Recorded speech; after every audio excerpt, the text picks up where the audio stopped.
જેને ઉપર આપ નીચે ધરતી અજાણ્યો મલક છે સાહેબ. રાજુભાઈ હોતા હતા ને એ લીમડાની માથે મારી કાળી નાગણી મેલડી રાતના 1 વાગે સડી છે.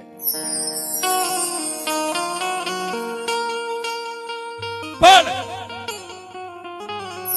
ડાલની માથે બેહીન પાવલી જેવડી ફેણ માંડી જીભના લપકારા કરી અને રાતના 1:30 વાગ્યાનો સમય થયો છે. માં મેલડી વિચાર કરે કે આને મને મેણું માર્યું હતું ને, હું મેલડી કોઈનું મેણું ન ખાવ. આને મને હુતી વેળા એમ કીધું તું માડી તું તો એમ ભુવાની મેલડી છું, માડી અમારા દુબળાનું કોણ હોય? અને જો કોઈ મને દુબળો ટકોર કરે અને જો હું કાળી નાગણી એનું વેણ સહન કરું તો હું કાંઠા વાળી મેલડી